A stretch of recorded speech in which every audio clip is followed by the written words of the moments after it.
Hello, my dear students.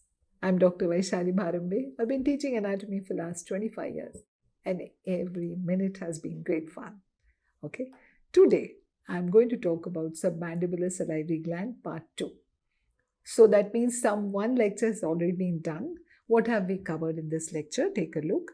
I have discussed submandibular region. I have discussed anatomy of submandibular gland, its superficial part and the deep part. Okay. Now, we are on to lecture 2 today, where I am going to cover submandibular duct, sublingual gland, blood and lymphatic drainage, submandibular ganglion, very important, nerve supply of the entire gland and the applied anatomy. But it's my habit that when I'm taking 2 lectures, usually in the second lecture, I revise the first one quickly in brief. So now we'll revise the first one and then get on with the second. Right. So, before we do anything else, let's try and solve this question. In the resting unstimulated state following salivary gland, secretes the maximum saliva. Now, this is purely, if you know it, you know it. If you don't know it, there's no way you're going to come to the answer. Okay. We will see if we can find out the answer at the end of the class. You can be very often asked a note on submandibular salivary gland, its nerve supply, or a short note on submandibular ganglion. Can you imagine writing a note on submandibular ganglion without really knowing anything about it? It's near impossible. So let's know something about it. Right. A quick review of the submandibular region before we go into the topic for today. Right. Just understand that as you approach the region, you see muscles in layers. What muscles do you see? You see suprahyoid muscles. I'm sure you know these muscles. What is this? Anterior and posterior belly of digastric. Along with posterior belly of digastric, which muscle? Stylohyoid. Forming the gutter of your mouth? Mylohyoid. From your mandible to the hyoid? Geniohyoid. 4 muscles. Remove them, you come to extrinsic muscles of tongue. From your styloid process to the tongue, styloglossus. From your hyoid to the tongue, hyoglossus. From the superior genial tubercle to the tongue, genioglossus. Which muscle is missing, by the way? Palatoglossus. Not there because it's not in the submandibular region. If you were to go a little posteriorly from this, you will find some more muscles like from styloid process to the pharynx, stylopharyngeus, constrictors superior and middle. So these are all the muscles you're going to see when you're studying the submandibular region. If there are muscles, there have to be nerves and arteries, right? So stylopharyngeus always accompanied by glossopharyngeal nerve, supplying the posterior 1/3 of tongue. Now here you're seeing the hypoglossal nerve, which is passing over the loop of lingual. Always remember, hypoglossal, loop of lingual. As they go forwards, they are separated by the hyoglossus muscle, hypoglossal passing superficial to it, lingual passing deep to it.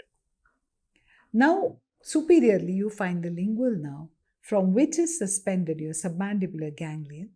This lingual nerve has a great relationship with the Wharton's duct, around which it winds to finally supply anterior 2/3 of tongue. So what nerves and arteries did you see? You saw glossopharyngeal, hypoglossal, lingual, and you saw the lingual artery. You also saw a submandibular ganglion, which is suspended from the lingual nerve. Very important because that's what we are discussing today. Right. And then finally, you see 2 salivary glands, the submandibular salivary gland and the sublingual salivary gland. You can see how your submandibular salivary gland is divided into a superficial part and a deep part by the mylohyoid muscle. Right. So then in the earlier lecture, we discussed how the superficial part has an anterior part, anterior end and a posterior end. It has got medial, lateral and inferior surfaces. Deep part lies here and is related to mylohyoid muscle superficially, hyoglossus deep, superiorly related to lingual nerve and submandibular ganglion, and inferiorly related to the hypoglossal nerve along with venae comitans accompanying it. This is what we had covered in our earlier lecture. But what we also saw was a duct emerging from the anterior-most end of the deep part of submandibular gland called as the Wharton's duct. Let's now take this class further from the Wharton's duct. Submandibular duct is also called as the Wharton's duct. It's about 5 centimeters long. Nice thing is that the length is same as that of the parotid duct, so you needn't remember it separately. The duct actually is formed in the deep part of the superficial part of the gland. So this is the superficial part of the gland. Somewhere in the deep posterior part, the duct is formed. It traverses the entire deep part of submandibular gland to finally emerge at its apex and move forward. Okay. As it moves forward, it lies on the deep side on the hypoglossal muscle, superficially covered by mylohyoid muscle. Further forward, it is related medially to the genioglossus and laterally which gland? Yes, laterally sublingual gland. Can you place it there? Mylohyoid, hypoglossal, sublingual, genioglossus, and then it's moving forward. Right. But it has some amazing relationship with the lingual nerve. Take a look. Can you see the relationship? Yes. The lingual nerve winds around. The lingual nerve winds around your Wharton's duct, passing around it to supply the tongue. Okay, so this is a very unique relationship that must be watched out for during surgeries. Right. Where does it open in the mouth finally? Wharton's duct, where does it open in your mouth? It opens at something called as a sublingual caruncle, which is found on either side of the frenulum of your tongue. If you look in the mirror, this is interesting, isn't it? Most of you are very fond of looking at yourself in the mirror. And you look at yourself and then you smile and you're usually happy that, yeah, I think I'm looking good today, isn't it? Yeah, you are looking good every day. But just one day, open your mouth, lift up your tongue and see the frenulum connecting the tip of your tongue down to the floor of your tongue. Do it. And then on either side of the frenulum, you will find the little ducts which are releasing saliva in your mouth. Okay, these are the ducts of submandibular salivary gland as well as sublingual salivary gland. Okay, once in a while it is good to study anatomy. Okay, and of course looking in the mirror and smiling is these are good moments in our life. Okay, right. So let's see. Please try and see the opening of salivary glands in your mouth.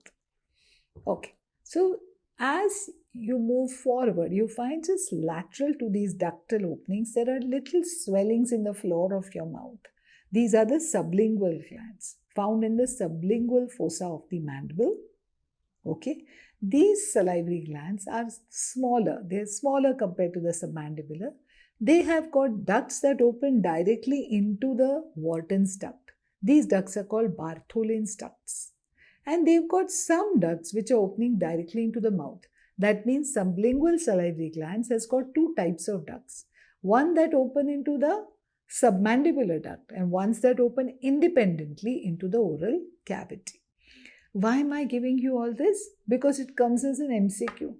Okay, for example, the following ducts are ducts of the sublingual salivary gland. Stenson's duct, duct of Rivinus, Bartholin's duct, and Wharton's duct. Okay, so now unless you've studied, you won't know the answer. Fine. So now we are done with the anatomy of both the glands. Okay, submandibular as well as sublingual. We've discussed their ducts as well. But unless I give them blood supply, they cannot survive. So what is the blood supply of this region and the glands? This region is supplied by 2 basic arteries, the facial artery and the lingual artery. Okay, so here now you're seeing the lingual artery. See how a beautiful loop it creates. It passes forwards and the loop itself forms the first part of lingual artery. Then it traverses further forwards. Can you see it has passed deep to the hypoglossal? If this was the lingual artery, it is now lying deep to the hypoglossal muscle, hidden from direct view. Then it emerges at the anterior end. Okay, this part which is hidden is called as the second part of lingual artery. Distally, it emerges and now is called as the third part of lingual artery, which now finally ascends to your tongue. It is the main artery of the tongue called lingual, isn't it? And it gives out branches along its way. A little higher from the point where lingual arose arises your facial artery, also arising in the carotid triangle, and rises upwards to reach the mandible. You remember I told you there's an S-shaped relationship with the submandibular salivary gland and the mandible? Here you are seeing how it finally winds around the mandible to emerge on the surface to supply the face. So the two arteries you've learnt are facial artery and the lingual artery. Right. With this we come to the lymphatic drainage. Very important. This region is recipient to a huge amount of lymph from the face, having varied regions being all draining into submandibular lymph nodes. Okay, so that means medial angle of your eye, the side of your nose, your frontal air sinuses, your maxillary sinuses, the upper jaw, the lateral part of the lower jaw, the cheek, everything is coming to your submandibular salivary gland, submandibular lymph nodes, from where the lymph finally drains to jugulodigastric lymph nodes and majorly to jugulo-omohyoid lymph nodes. Okay. Remember, these are crossed by the marginal mandibular nerve. The lymph nodes are crossed by the marginal mandibular nerve. How does it matter? See, when your lymph nodes are inflamed or there's metastasis in it, you want to remove them. As you begin to approach, okay, you're going to damage the marginal mandibular nerve. So what you do is you take an incision a good 4 centimeters below the mandible to avoid the nerve. What will happen if your marginal mandibular is damaged, students? It's the nerve that comes to supply muscles of the face in below the lip. So the patient will have loss of control over the lower lip muscles. Okay? Depressor anguli oris, depressor labii superioris, mentalis, and so on. That's important, isn't it? So protect the nerve. Right.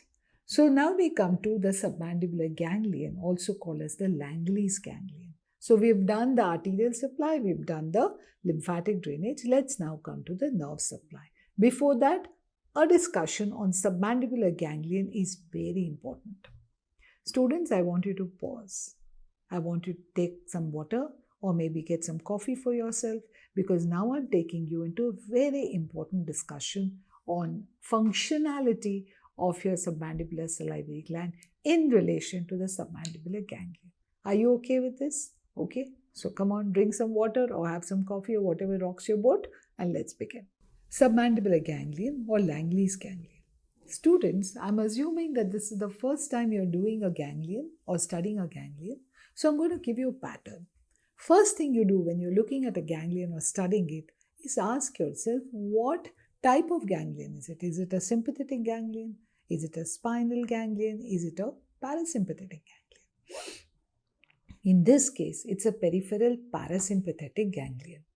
Where is it situated? Now you can tell me that, I don't have to teach you.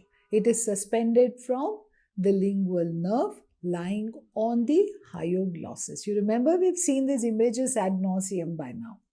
Right. So this is your lingual nerve. It is suspended from your lingual. It has got an anterior root and a posterior root. Okay. Such that the posterior root is afferent. Anybody who is trying to approach the ganglion comes through the posterior root, and the anterior root is efferent. Anybody who's done with the ganglion is leaving through the anterior root. Okay, it's about pinhead sized. It doesn't mean that you're not supposed to find it. Yes, you're supposed to dissect it. You're supposed to find it. It's a part of your curriculum.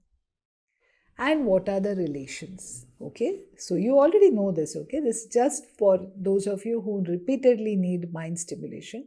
The gland is, this is the gland with its anterior and posterior roots, suspended from the lingual nerve, lying on the hypoglossal, inferiorly related to the hypoglossal nerve. Okay, that's the basic anatomy.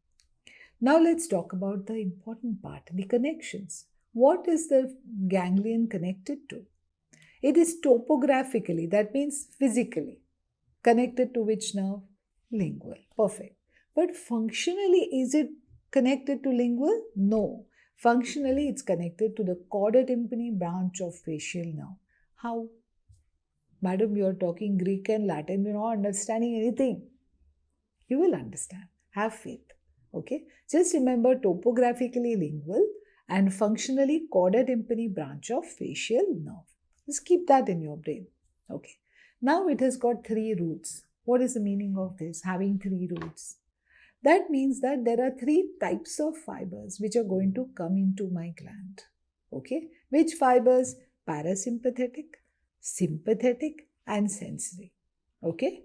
So let's do this on the screen in the form of a very nice simple image. First, can I ask you, do you know what is brainstem? Brainstem is a part of your brain which is made up of 3 parts. The midbrain, pons and medulla oblongata. Correct? In the pons, there is a nucleus called superior salivatory nucleus. Now, what is this nucleus? It's a collection of neurons. Okay? When I see something very tasty, let's call it chocolate cake. Okay? So I see a chocolate cake and my brain says, I want. Okay? And then the brain realizes, yeah, you're getting to eat it. So immediately the brain tells my superior salivatory nucleus to produce saliva in the mouth so that when I eat, I can eat that cake happily. So superior salivatory nucleus is now stimulated. It wants to send fibers down here to the submandibular ganglion so that the ganglion can stimulate the salivary glands. So the facial nerve nucleus, motor nucleus of facial nerve, sitting right next to the superior salivatory nucleus. It says, I'm anyway going towards that ganglion. You can come along with me. So, superior salivatory nucleus fibers, or axons to be precise, begin to travel with your facial nerve. Okay? So now inside my facial nerve, I have fibers from my superior salivatory nucleus along with other fibers of facial nerve. As it begins to come out, facial nerve says, stop. I am giving a chorda tympani branch which is anyway going directly to the ganglion. You go that way. You don't come with me any further because now I want to go to the face and supply muscles of facial expression. So that's how these fibers, please see the red dotted fibers, okay? They begin to now travel in the chorda tympani nerve. As the chorda tympani nerve comes in your infratemporal region, it meets its greatest friend. Who is its greatest friend? The lingual nerve. So as they get chatting, the lingual nerve says that this ganglion where you're going is suspended from me. It is topographically related to me. That's how the chorda tympani joins with the lingual. Okay? And they begin to traverse the area together. When it reaches this region, see, this is your posterior root. When it reaches the posterior root of the submandibular ganglion, the fibers leave the lingual nerve and they come to relay in the submandibular ganglion. This word is very important. What do? They relay in the submandibular ganglion.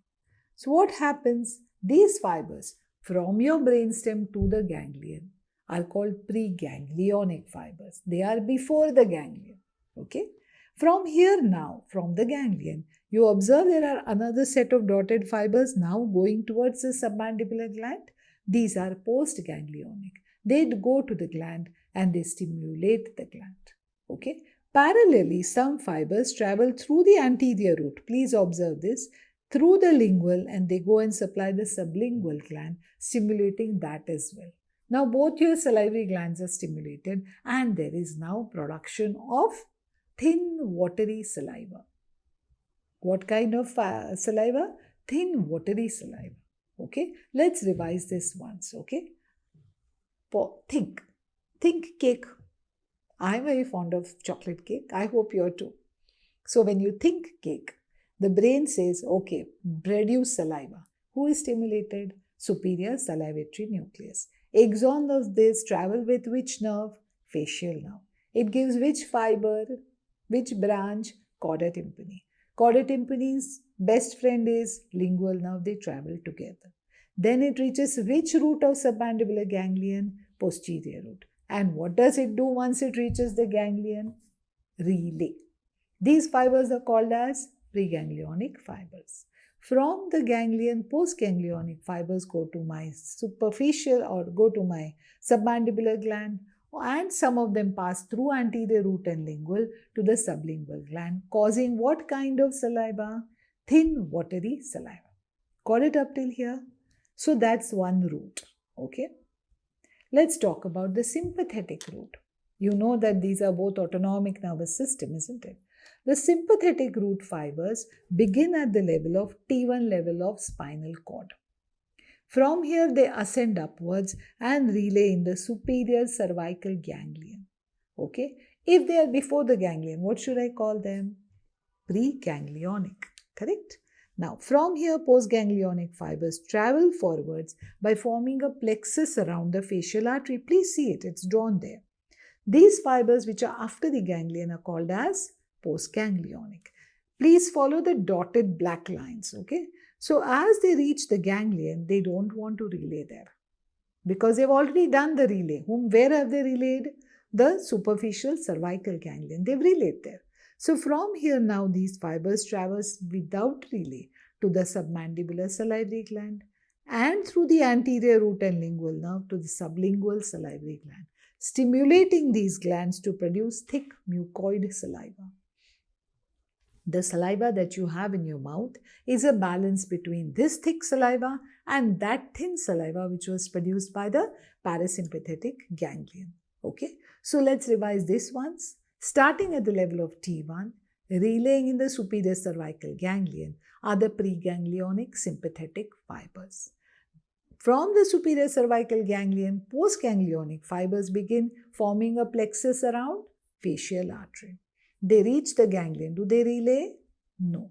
They pass through the ganglion, stimulating the submandibular salivary gland, as well as passing through the anterior root and lingual nerve to stimulate the sublingual salivary gland to produce thick mucoid saliva. Got it up till here? But there was a third route. There was a sensory route. Parasympathetic route, sympathetic route, sensory route. So what happens is, let's now follow the green fibers. Okay. So you can see that general sensation from both the glands traverses along with the lingual nerve and carries information to the brain. Okay. So with this, through the lingual nerve. So with this, we have completed the submandibular ganglion, and you will be surprised we've actually completed the nerve supply of both the glands because it is the ganglion through which fibers come to stimulate the gland. Let's revise the gland. Okay. Right. What type of gland? Peripheral parasympathetic. Why? Because these are the only fibers that actually relay in it. You remember the others pass through the ganglion but never relayed. Location, suspended from the lingual nerve in the form of anterior and posterior roots, lying on the hyoglossus. What size? Pinhead sized. Connections, topographically lingual. Functionally, chorda tympani branch of facial. Roots, 3. Parasympathetic, sympathetic, sensory. Okay? Right. Parasympathetic. Discuss the steps once again. Superior salivatory nucleus, facial nerve, chorda tympani nerve, lingual nerve, posterior root of submandibular ganglion, submandibular ganglion relay. Postganglionic fibers to the submandibular gland or through the anterior root and lingual nerve to the sublingual gland. Salivation.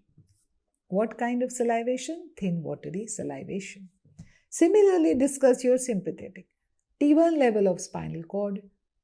Preganglionic fibers relay in the superior cervical ganglion. From there, postganglionic form a sympathetic plexus around your facial artery, pass through the ganglion without relay to finally stimulate the gland to produce thick mucoid saliva. What is sensory? It's carrying sensations from the gland through which nerve? Lingual nerve. So that completes the submandibular ganglion revision. The nerve supply of submandibular gland is totally because of submandibular ganglion, from where nerves are coming to stimulate the gland, parasympathetic causing watery secretion and sympathetic causing mucoid secretion.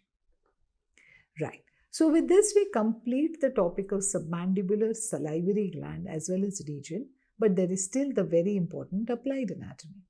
So can you see here now, there is this person whose finger is in the patient's mouth and one finger is examining the patient from outside.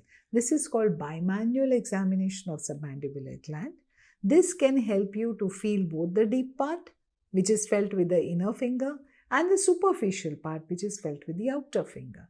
What you cannot do using this is palpate the lymph nodes from inside, because lymph nodes are present superficially. So you will have to do a superficial examination. Right. Now understand that there is a lot of blockage of ductal system of salivary glands with calculus formation.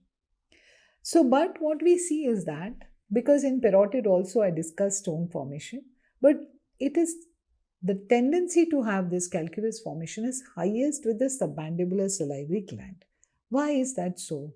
Because you saw that the duct was slightly tortuous and the duct has an upward inclination. It's going from below upwards. So gravity pulls the saliva down, causing a lot of stasis, causing stone formation. So question is, how will I know, madam? How will I know whether the patient has stone or not? What the patient says is that there is a tense swelling below my mandible. The swelling and the pain increase just before or during a meal. As I'm done with the meal, slowly the pain will subside. The swelling might even go away completely. Might. Okay. This is a typical history of swelling increasing in relation to meals. This is the sign of a blockage of the salivary duct system. How can I examine it? I can take what is called as a Sialogram. That means I can inject a radiographic contrast medium through the ductal system to visualize the secretory units of the gland. Right. Now here you are seeing something very funny in the floor of the mouth. This is called as ranula. Ranula is when the sublingual gland ductal system is blocked, because of which the secretions collect in the gland, causing the gland to kind of puff up. It tends to look bluish, shiny, semi-translucent, and the tongue is often pushed to the other side. Okay, it looks actually like the belly of a frog, and hence the name ranula, which is based on Rana hexadactyla, the frog. Okay, how will I approach the submandibular salivary gland? We've already done this once, remember, when I said that when you're approaching, you have to go 4 cm below the mandible to avoid injury to the marginal mandibular nerve. Just remember that when you're trying to remove the gland, you can ligate the artery and the vein and then approach the gland in such a way as to dissect away from the lingual nerve. You don't want to damage the nerve. A stone can also be removed by directly cutting on the duct. If you go through the mouth, just cut the duct and remove the gland. You may not need to suture up the duct again also, because anyway it's just secreting saliva in the mouth. So students, let's now revise what we've learned today. If you recall, we started our lecture by a discussion on revision of what we did earlier, where we saw muscles of submandibular region, suprahyoid, muscles of tongue, muscles of pharynx. Then we saw the nerves and arteries of the region. Okay. Then we began a discussion on the submandibular salivary gland itself, divided into a superficial part and a deep part.